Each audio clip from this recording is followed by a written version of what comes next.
ओम शांति। 18/6/71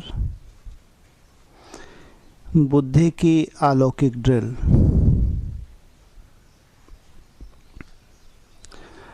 आवाज़ से परे रहना अच्छा लगता है व आवाज़ में रहना अच्छा लगता है।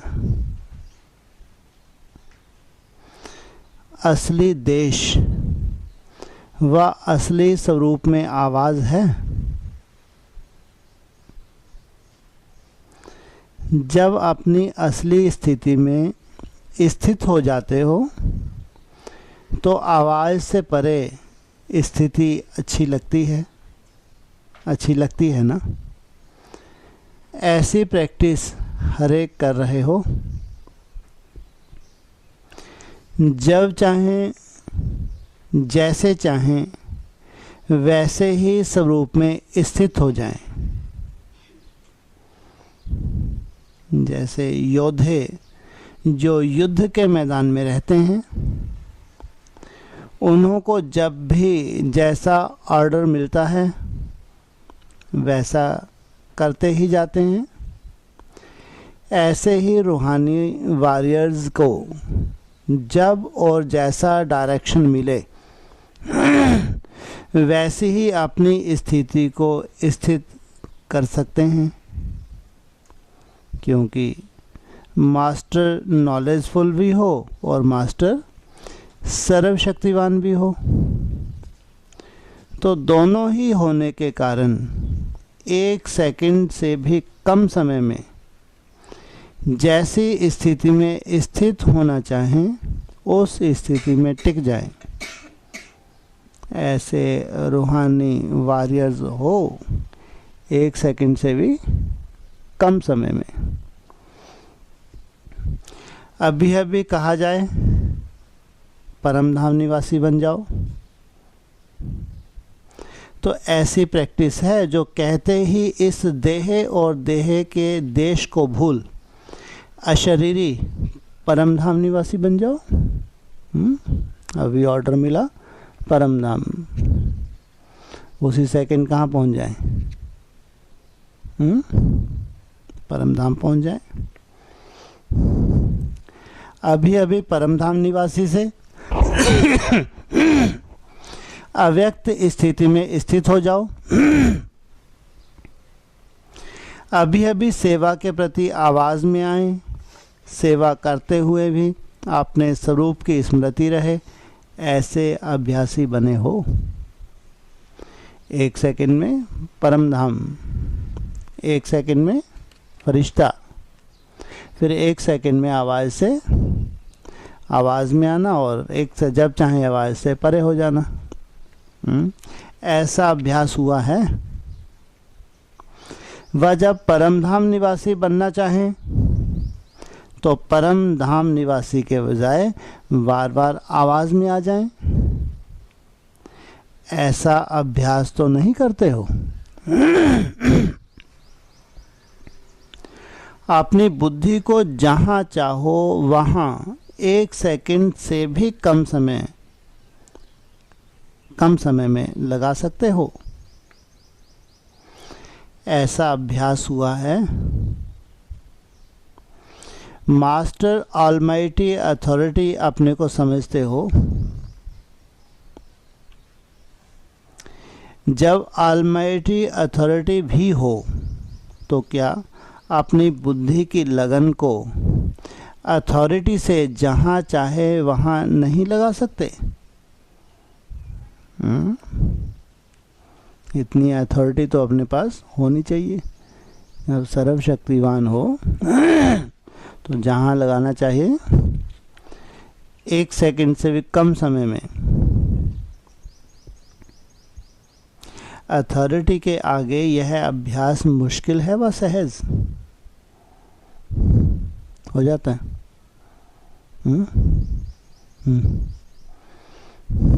हो जाता है हैं जी। बहुत देर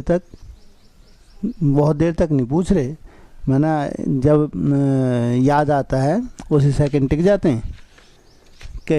कैसे टिकते हो, क्या अभ्यास करते हो? अभ्यास है आत्मा हूँ बोलती हो, अंदर ही अंदर चिंतन करती हो, तो महसूस माना बिंदी, छोटी सी सूक्ष्म बिंदी, वो महसूस होती है, हैं? थोड़ी बड़ी, चलो स्टार जितनी है। जैसे एक सेकंड में वो स्विच ऑन किया, मैं आत्मा हूँ, तो वो बिंदी चमकने लगे, वो सफ़ेद स्टार चमकने लगे, ऐसा ही? या किसी का कुछ और अनुभव हो? सबका यही अनुभव है?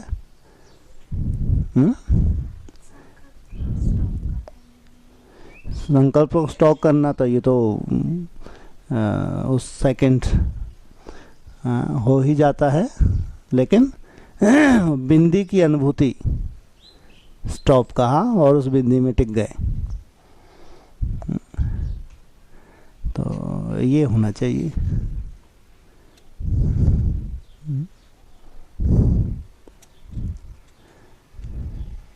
वैसे दिखती है बिंदी, मान लो संकल्प स्टॉप हो जाते हैं, लेकिन अगर उस वक्त बिंदी में नहीं टिक पाते, जो टिकते हैं अच्छा नहीं टिक पाते, तो जब लंबा समय अभ्यास करते हैं फिर टिक जाते हैं,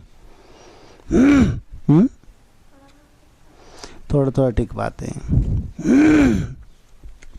ये एक होती है मोटी बिंदी, हाँ, और एक होती है सूक्ष्म बिंदी। कितनी सूक्ष्म? सुई की नोक से भी सूक्ष्म, जैसे हवा में है, बस मेरी एक फीलिंग है, इतनी सूक्ष्म है कि बस मेरी एक फीलिंग है कि ये मैं हूँ, दिखने दिखाने वाली बात नहीं, लेकिन मेरी फीलिंग है, इतनी सूक्ष्म है, ये हवा में इतना सूक्ष्म कण है, मैं ये हूँ। अब इतनी सूक्ष्म है तो दिखेगी, हाँ, एकाग्रता आ जाएगी तो इतनी सूक्ष्मता में भी स्थिर हो जाएंगे, हवा में वो जो कण है उसमें स्थिर हो जाएंगे। अगर सुई की नोक से भी सूक्ष्म है तो उस कण में स्थिर हो जाएंगे। अभी देखें हवा में क्या हो, कितने हो गए या नहीं, कुछ नहीं है इस हवा के अंदर, हैं?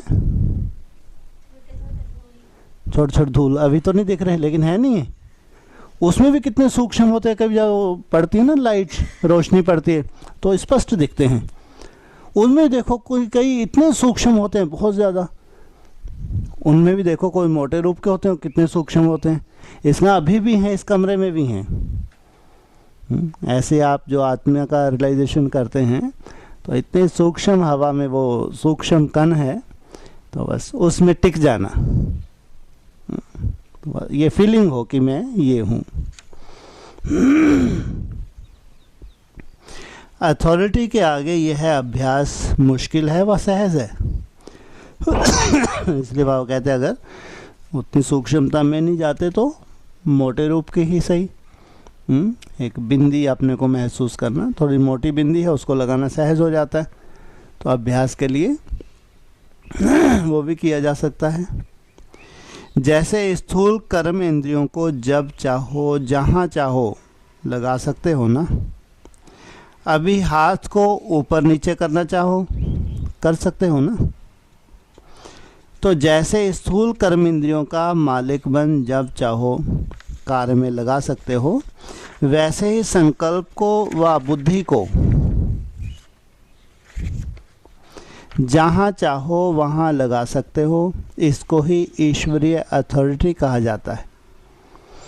जो बुद्धि की लगन भी ऐसे ही सहज जहाँ चाहो वहाँ लगा सकते हो। जैसे स्थूल हाथ पांव को बिल्कुल सहज रीति जहाँ चाहो चला सकते हैं व कर्म में लगाते हैं, ऐसे अभ्यासी को ही मास्टर सर्वशक्तिवान व मास्टर नॉलेजफुल कहा जाता है।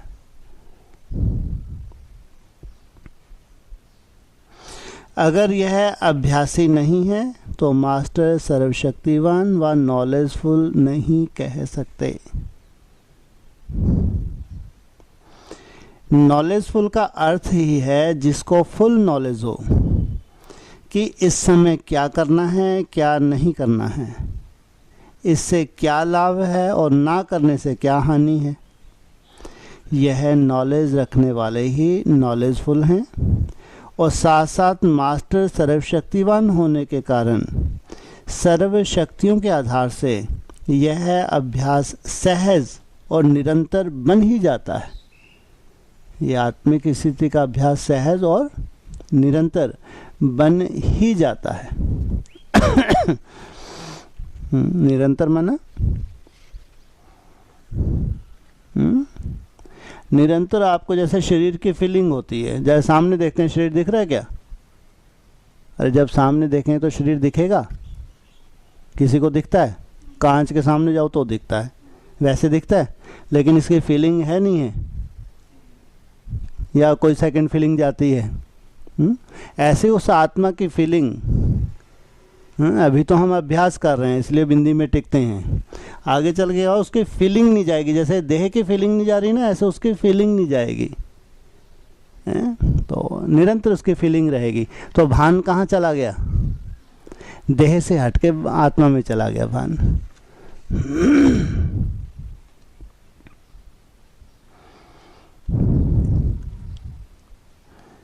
तो निरंतर बन ही जाता है। लास्ट पढ़ाई का कौन सा पार्ट है और फर्स्ट पार्ट कौन सा है? फर्स्ट पार्ट और लास्ट पार्ट यही अभ्यास है।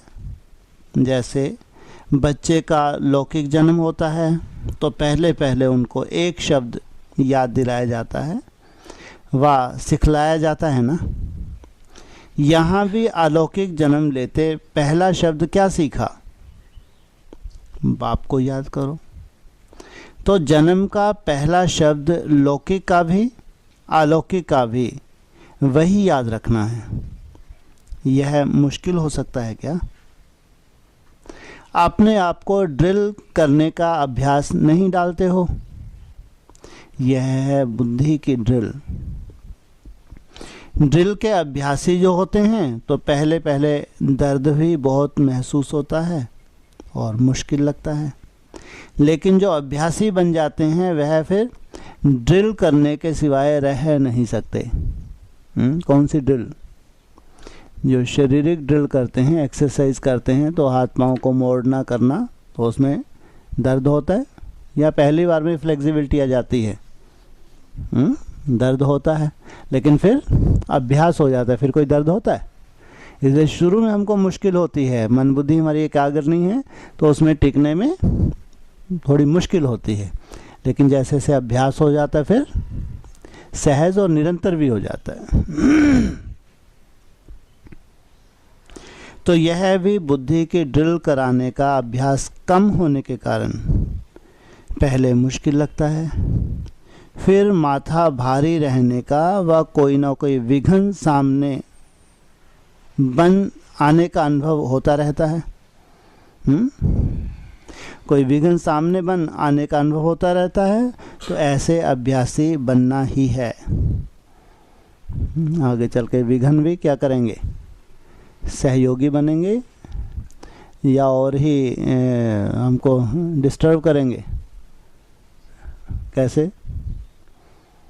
आज विघ्न ने डिस्टर्ब किया या सहयोगी बना? हाँ, प्रयोगी बनेंगे तो योगी बनेंगे। प्रयोगी बनेगा, कॉन्फिडेंस होगा, इतना टाइम नहीं लगेगा। जैसे कितना टाइम लगा आज? कितने बजे से शुरू हो गया था? हैं जी? कल शाम से रोना कितने बजे? शाम से कहाँ रो रही थी? दर्द से रोना कितने बजे शुरू हुई? 11 साढ़े 11। तो 11 साढ़े 11 कहो असली तो 11 साढ़े 11 शुरू हुआ, सुबह 4 बजे हैं? 11 12 1 2 3 4 बस 5-6 घंटे। होगा क्या आगे चल के? इधर जैसे जोर से दर्द शुरू हुआ 5-7 मिनट, यार दवाई लेते तो कितना टाइम लगता है? 15-20 मिनट, आधे घंटे के बाद तो वैसे भी दवाई का असर होता नहीं होता? नहीं होता। एकाग्रता जिससे जास्ती बनेगी कि सोल नहीं आपका कर्म भोग भी खत्म होना चाहिए, नहीं होना चाहिए? लेकिन थोड़ा टाइम तो लगेगा। दवाई लेने से तुरंत हो जाता है, 1 सेकंड में ही हो जाता है या टाइम लगता है? थोड़ा सा टाइम, वो ज़्यादा 5-5 घंटे नहीं लगेंगे, लेकिन थोड़ी देर बाद जल्दी रिलीफ हो जाएगा। तो परिस्थितियाँ भी बनाती हैं, तो ऐसे अभ्यासी बनना ही है। इसके सिवाय राज भाग्य की प्राप्ति होना मुश्किल। ऐसे केस अगर सॉल्व नहीं किए तो राजभाग पाना मुश्किल। जिन्हों को यह अभ्यास मुश्किल लगता है तो प्राप्ति भी मुश्किल, कि टिकना तो बहुत मुश्किल लगता है, कैसे टिके, बहुत टाइम लग जाता है। फिर हमने तो बहुत कोशिश की, हो तो दर्द कम बंद ही नहीं हुआ, रोती रही बेचारी। इसलिए इस मुख्य अभ्यास को सहज और निरंतर बनाओ। इसका मतलब ये नहीं तुम किरणें देते रहो, कोई दवाई मत दो। ट्रीटमेंट अपनी जगह, उसमें सबसे बेस्ट है ये जो देसी ट्रीटमेंट नेट पे डले हुए हैं। दवाई के चक्कर में भी मत रहो। तुरंत क्या करो, जो देसी जो सुंदर सुंदर ट्रीटमेंट है, इधर आपके काम किरणें करेंगी, काम आपकी मनसा करेगी, लेकिन वो निमित्त मात्र वो लगेगा। कि मनसा भी नहीं लगी है तो ऐसे 4-6 ट्रीटमेंट भी करते रहें, कोई असर नहीं करेगा। नहीं तो वही ट्रीटमेंट, जब आपकी मनसा एकाग्र होती है, वही ट्रीटमेंट काम कर जाएगा। ट्रीटमेंट अपनी जगह है। ऐसे अभ्यासी अनेक आत्माओं को साक्षात्कार कराने वाले साक्षात बाप दादा दिखाई दें। क्या दिखाई दें? हाँ, उनकी ऐसी छाप पड़ जाए भी जैसे कि बाप समान बन गए हैं। जैसे वाणी में आना कितना सहज है, वैसे यह वाणी से परे जाना भी इतना सहज होना है। अच्छा, 22/6/71 तीव्र पुरुषार्थी की निशानियां। शुद्ध संकल्प स्वरूप स्थिति का अनुभव करते हो, जबकि अनेक संकल्पों की समाप्ति होकर एक शुद्ध संकल्प रह जाता है। इस स्थिति का अनुभव कर रही हो। अनेक संकल्पों की समाप्ति होकर एक शुद्ध संकल्प में स्थित होना, इस स्थिति को ही शक्तिशाली, सर्व कर्म बंधनों से न्यारी और प्यारी स्थिति कहा जाता है। संकल्प रहित नहीं बताया, क्या बताया? एक शुद्ध संकल्प में स्थित होना। दूसरा फिर कोई संकल्प ना आए। जिस शुद्ध संकल्प में टिके वो पिक्चर बन गई, और पिक्चर के आधार से उसमें स्थिर होना। जो बुद्धि ने एक पिक्चर बनाई संकल्प के आधार से, उसमें फिर स्थिर हो जाना। ऐसी न्यारी और प्यारी स्थिति में स्थित होकर फिर कर्म करने के लिए नीचे आते हैं।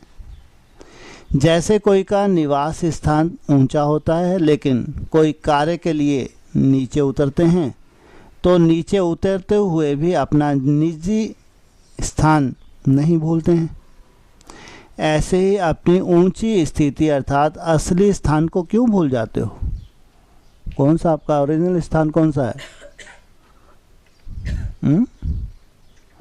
भ्रुकुटी। ऐसे ही समझकर चलो कि अभी अभी अल्पकाल के लिए नीचे उतरते हैं कार्य करने अर्थ, लेकिन सदाकाल की ओरिजिनल स्थिति वही है। अपनी स्थिति में सेट रहना, कार्य करने के लिए भले नीचे आए, वाचा में भी आना पड़ता है, फिर वापस वहीं। फिर कितना भी कार्य करेंगे, लेकिन कर्म योगी के समान कर्म करते हुए भी अपनी निजी स्थिति और स्थान को भूलेंगे नहीं।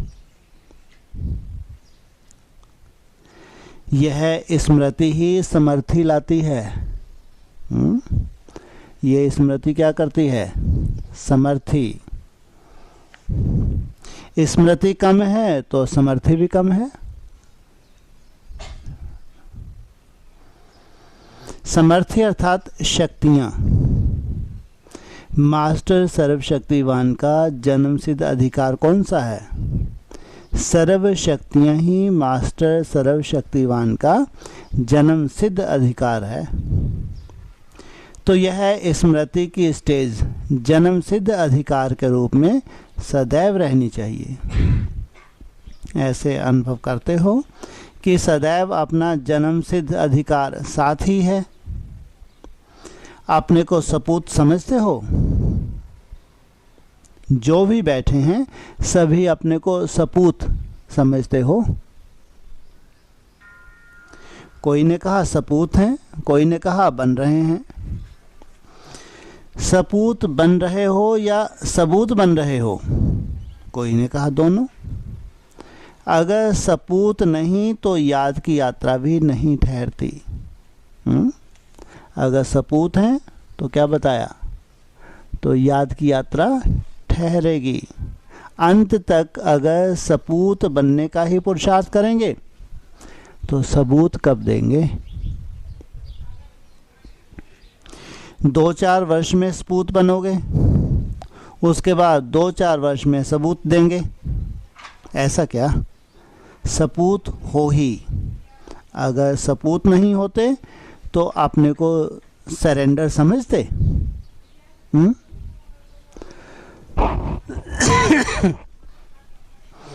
बहुत बड़ी हिम्मत है। कौन सी? है सरेंडर होना। कोई मासी का घर है। किनको प्रेरणा होती है सरेंडर होने की? सपूत होते हैं। तो ठीक है, सपूत होते हैं। किनको प्रेरणा होती होगी? ड्रामा में उनका पार्ट कैसा होता होगा? बाप के साथ का। और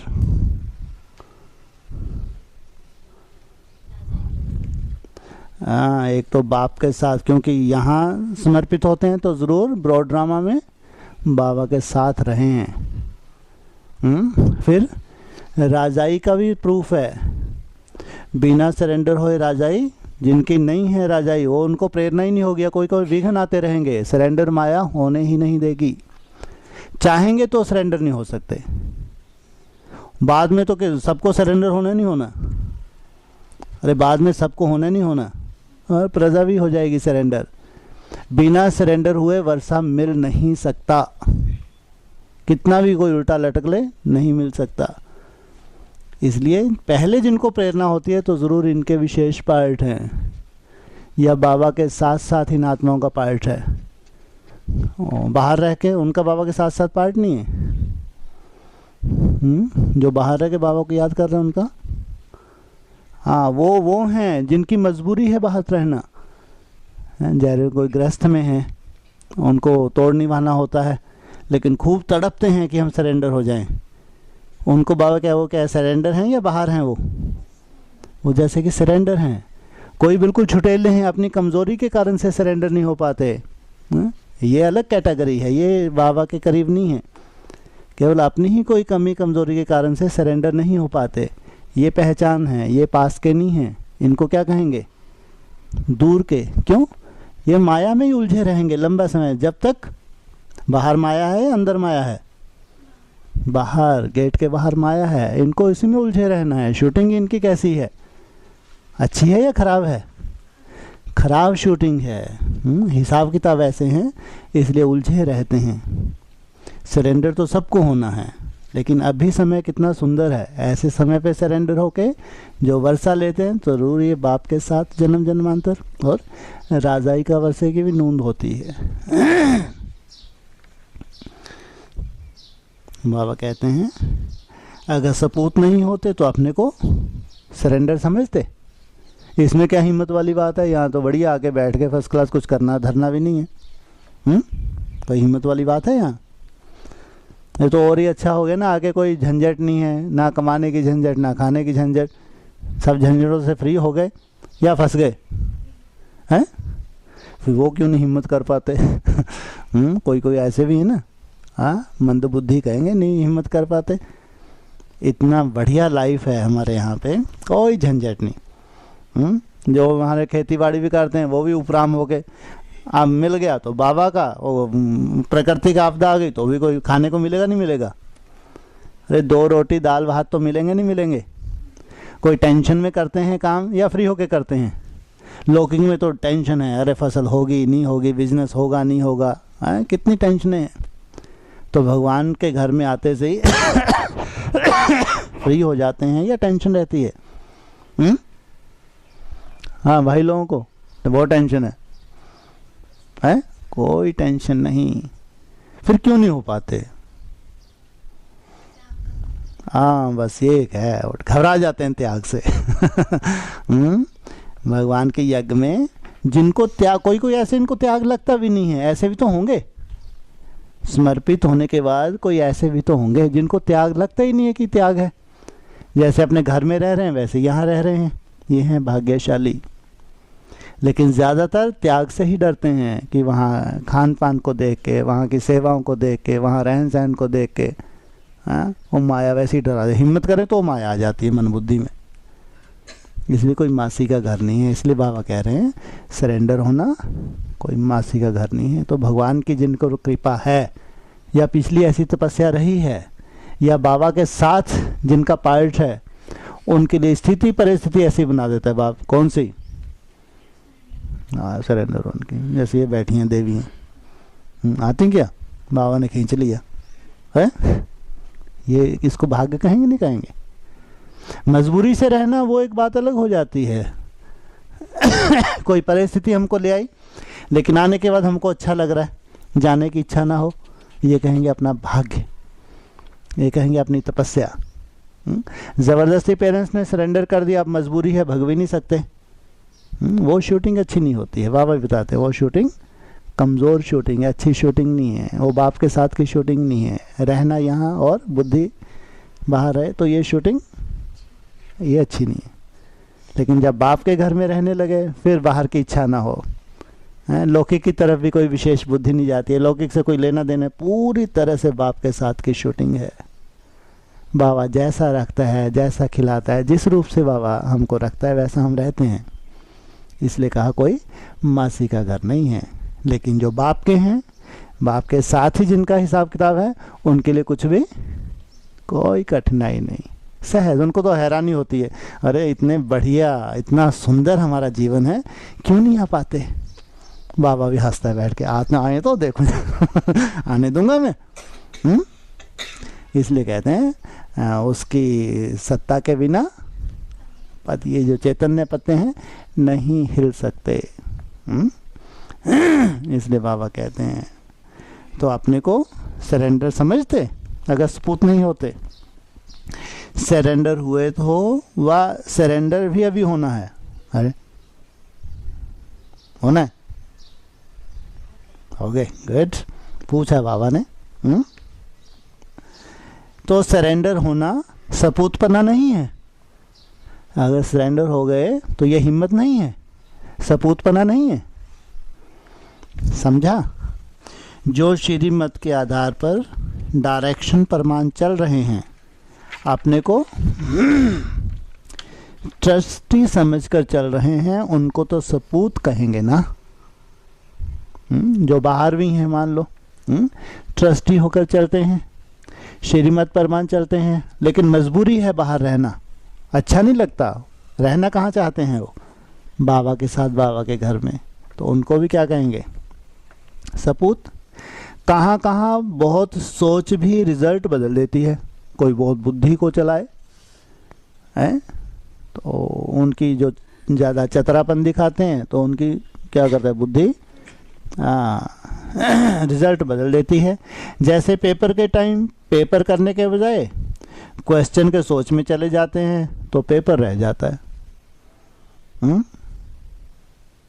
जो लिखना था वो भी भूल गए, जो बाबा से प्रॉमिस किया था वो भी भूल गए, उल्टे उल्टे प्रश्न पैदा कर लिए अपने, उसी प्रश्नों में उलझ के रह गए। ऐसे मंदबुद्धि। मंदबुद्धि से ऊपर और क्या कह सकते हैं? कोई गंदा सा शब्द है?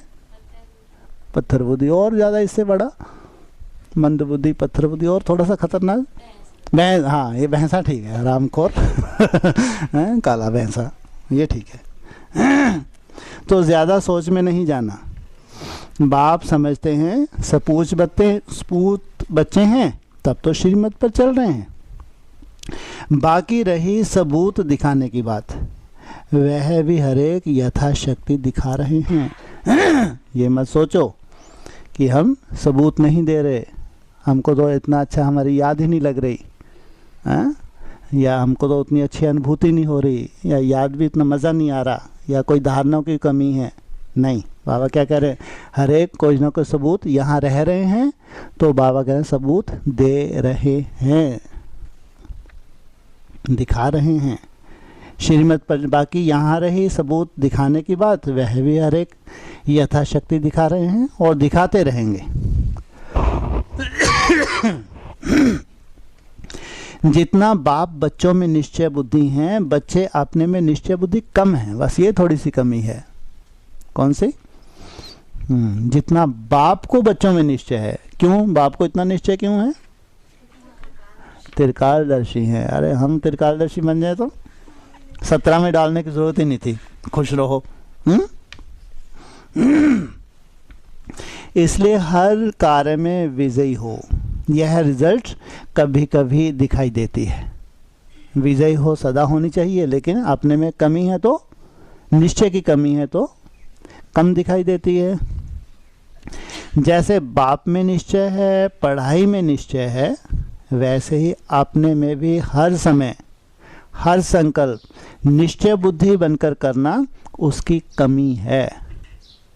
हर संकल्प निश्चय बुद्धि, स्वयं में निश्चय बुद्धि, क्या मतलब हुआ? हाँ,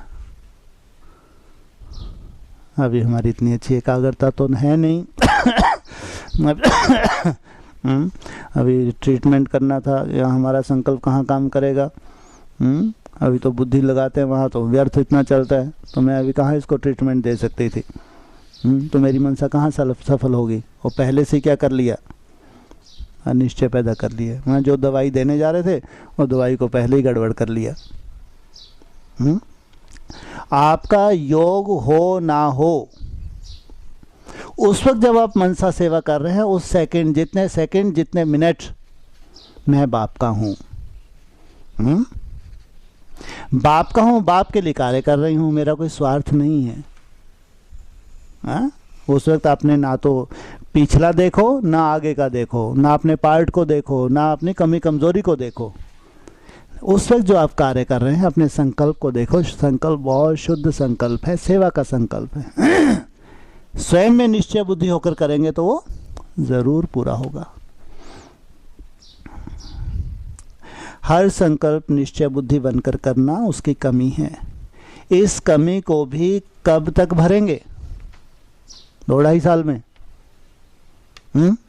21 तक गर्दन हिला रहे। अरे तो 21 तक तो माया को चांस दे दिया, खूब आ माया, खूब थपाड़े मार हमारे। और प्रैक्टिस करे तो इसको अभी प्रैक्टिस भी कैसी करनी है, जो 21 में जाके संपन्न हो प्रैक्टिस। जब ये बोला हम अपनी कमी कमजोरी कुछ भी है, लेकिन जो हम कर्म करते हैं उसमें अगर निश्चय बुद्धि है तो सफलता मिलेगी। ये हो गया एक प्रयोग। सफल प्रयोग होंगे तब तो वहां जाके एकदम कौन सा ठप्पा लग जाएगा, सदा काल का ठप्पा लग जाएगा।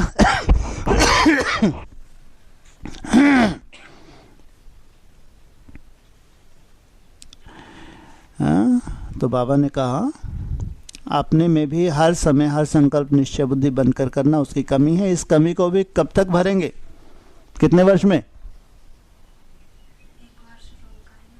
है? रूम के वर्ष में। बाबा ने तो बोला 2-3 वर्ष तक। क्या 21 तक का जो आपका टारगेट है, तब तक भरेंगे क्या? बाबा ने पूछा। 2-3 वर्ष तो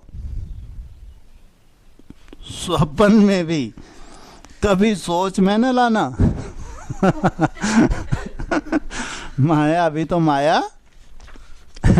अगर 2-3 बार तो फिर रोते रोते अपने को रात भर ऐसे समय निकालना है क्या? अभी से प्रयोगी बनेंगे तो अभी से सफलता है। बार बार बोल रहे हैं, थोड़ा सा ध्यान से अपनी स्थिति को मत देखो। आपने कल कैसा याद था, कितनी माया थी, अभी कितनी माया का सामना करना पड़ता है, कितना अमृत मिला वेस्ट जाता है, अभी कहाँ। ये कमजोरी है। लेकिन आप जो करने जा रहे हो उस वक्त जितना निश्चय बुद्धि है स्वयं के प्रति, वही सफलता है। इसलिए बाबा ने 2-3 वर्ष नहीं है, तो इसका जो भी हम संकल्प अगर आज कर रहे हैं, निश्चय बुद्धि होकर कर रहे हैं, तो ये सफलता की नूंद है इसके अंदर। तो 2-3 वर्ष तो स्वप्न में भी कभी सोच न लाना। क्या कहना चाहिए? अभी। जो तीव्र पुरुषार्थी हैं उनके मुख से कभी शब्द नहीं निकलेगा। वह सदैव अभी, सिर्फ कहेंगे भी नहीं लेकिन अभी अभी करके दिखाएंगे। यह है तीव्र पुरुषार्थ। ऊपर जा रहे हो तो नजदीक होना चाहिए ना। अगर 2-3 वर्ष की मार्जिन रखी है तो तीव्र पुरुषार्थी की लाइन में गिनती होगी। उसके पास तो गुंजाइश है अभी 2-3 वर्ष। 2-3 वर्ष तो माया आएगी। 2-3 वर्ष तो भी कुछ नहीं कर सकते। उसके बाद अच्छा वायुमंडल मिलेगा, फिर मेरी अवस्था बहुत ऊंची होने वाली है। तो कौन सी मार्जिन दे दी स्वयं के लिए? माया को भी बगल में ही दबा के रख लिया ना। तीव्र पुरुषार्थी का अर्थ ही है कि जो भी बात कमजोरी व कमी की दिखाई दे उसको अभी अभी खत्म कर दें। जब स्मृति रहती है तो स्मृति के साथ समर्थी रहने के कारण कोई भी कमी को पूर्ण करना ऐसे लगता है जैसे कोई साधारण कार्य बिगर सोचे ऑटोमेटिकली हो जाता है। साधारण कार्य बिना सोचे ऑटोमेटिकली हो जाता है। यह नेचुरल हो जाता है। कोई भी कार्य आपके द्वारा असंभव होगा, नेचुरल हो जाता है। ऐसा पुरुषार्थ करने के लिए दिन प्रतिदिन जो शिक्षा मिलती है उसको स्वरूप में लाते जाओ। शिक्षाओं को शिक्षा की रीति से बुद्धि में नहीं रखो, लेकिन हर शिक्षा को स्वरूप बनाओ। तो क्या बन जाएंगे? जो असली स्टेज का गायन है, ज्ञान स्वरूप, प्रेम स्वरूप, आनंद स्वरूप स्थिति बन जाएगी। पॉइंट की रीति से बुद्धि में नहीं रखो, लेकिन पॉइंट को प्रैक्टिकल स्वरूप बनाओ। फिर सदैव पॉइंट स्वरूप में स्थित हो सकेंगे। जो पॉइंट अभी खिसक जाता है तो स्वरूप में सदाकाल के लिए स्थित हो सकेंगे। अभी मेजॉरिटी पॉइंट को पॉइंट रीति धारण करते हैं। नोट कर लिया कॉपी में तो क्या हो गया? धारण कर लिया। केवल सुनने सुनाने तक समझ आ गई है, माना उस पॉइंट को अच्छे से सुन लिया, नोट कर लिया तो क्या हो गया? हमारी समझ में आ गया, लेकिन धारणा स्वरूप नहीं है।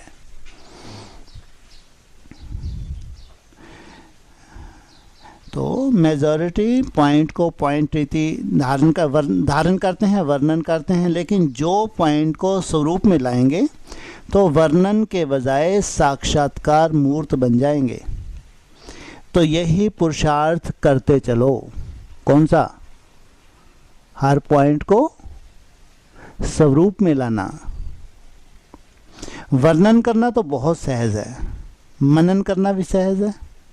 जो मनन करते हो, जो वर्णन करते हो, वह स्वरूप बन अन्य आत्माओं को भी स्वरूपों का अनुभव कराओ।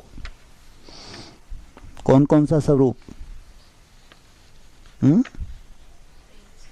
प्रेम स्वरूप और शांति स्वरूप और आनंद स्वरूप और ज्ञान स्वरूप और हैं जी शक्ति स्वरूप हो गया और पॉइंट स्वरूप और हैं जी फरिश्ता स्वरूप और हमारे ढेर स्वरूप है। पवित्र स्वरूप और एक एक बताते जाओ। हैं जी सुख स्वरूप ये सब स्वरूप ही तो हैं जो आत्मा को धारण करने हैं। आगे चिंतन की जरूरत नहीं पड़ेगी, स्वरूप निष्ठ हो जाएंगे। ये स्वरूपों को आप धारण कर लेंगे, तब कहेंगे शक्ति स्वरूप बने। सब शक्तियों को धारण कर लिया। ऐसे को कहते हैं सपूत और सबूत दिखाने वाले। सबूत बच्चे को वफादार और फरमानबरदार कहा जाता है। सभी अपने को फरमानबरदार समझते हो। जब विजय का वरदान है तो विजय किससे होती है? जब फरमान पर चलते हैं तो फरमानबरदार नहीं हो। स्थूल में फरमान पालन करने की शक्ति भी सूक्ष्म के आधार पर होती है। निरंतर फरमान पालन होता है। निरंतर फरमान पालन होता है। कौन सा मुख्य फरमान है जी? हाँ, ये है निरंतर।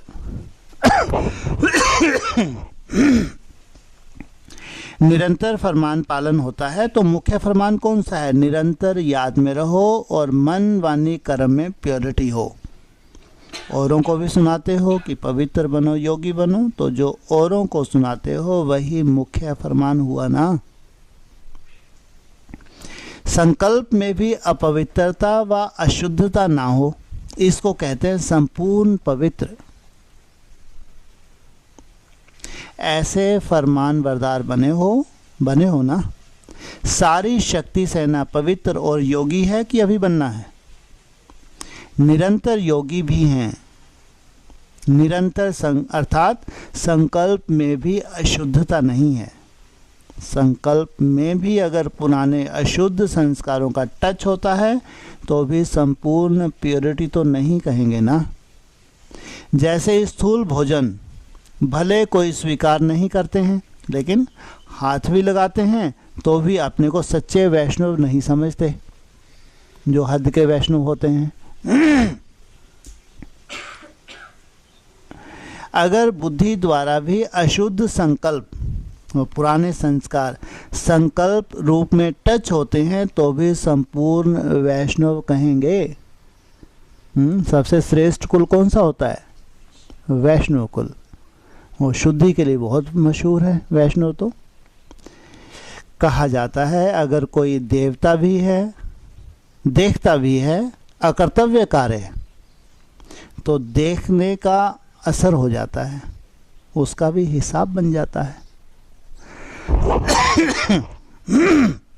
बहुत बड़ी बात हो गई। देखता है और देख लिया ना, बहुत देखते हुए ना देखो, दोनों में क्या अंतर है? अगर बुद्धि तक नहीं पहुंचा है, देखने वाली चीज को अगर बुद्धि तक जाने नहीं दिया, इग्नोर कर दिया, तो देखते हुए नहीं देखा। नहीं तो देख लिया और कहाँ तक मैसेज पहुंच गया? बुद्धि तक मैसेज पहुंच गया तो वहाँ छप गया, वो छप गया, फिर वो चीज़ बार बार याद आती है। हाँ, इसलिए कहते हैं देखते हुए ना देखो। लेकिन अगर वहाँ तक मैसेज पहुंच गया, जो हमने देखी सीन है, वो बुद्धि के अंदर छप गया, तो उसको हटाने के लिए टाइम लगता है, मेहनत लगती है। इसलिए देखते हुए ना देखो, इग्नोर कर देना। जो हमारे काम का नहीं है उसको देखना ही नहीं है। अगर कोई देखता भी है अकर्तव्य कार्य, तो देखने का असर हो जाता है, उसका भी हिसाब बन जाता है। इस हिसाब से सोचो तो पुराने संस्कार व अशुद्ध संकल्प बुद्धि में भी टच होते हैं तो भी संपूर्ण वैष्णव व संपूर्ण प्योरिटी नहीं कहेंगे। पुरुषार्थ का लक्ष्य कहाँ तक रखा है? अब सोचो, जबकि इतनी स्टेज तक जाना है तो यह छोटी छोटी बातें अब समय तक शोभती हैं क्या? अभी तक बचपन के खेल खेलते रहते हो, वाह कभी दिल होती है बचपन के खेल खेलने की? कई बार बड़े भी हो जाते तो भी क्या इच्छा होती है? बचपन याद आता है। तो अभी बच्चे हो या बड़े हो गए? बच्चे हैं अभी? बड़े हो गए, बच्चे हो? बड़े हो गए। अब तो बाबा ने कहा कि तुम तो बड़े ते बड़े हो, सबसे आगे रखा हुआ है सूर्यवंशियों को, तुम तो सैंपल बनने जा रहे हो जिसको दूसरे फॉलो करेंगे।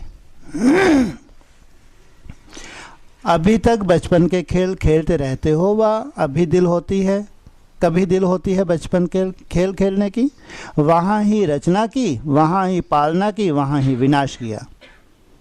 यह कौन सा खेल कहा जाता है?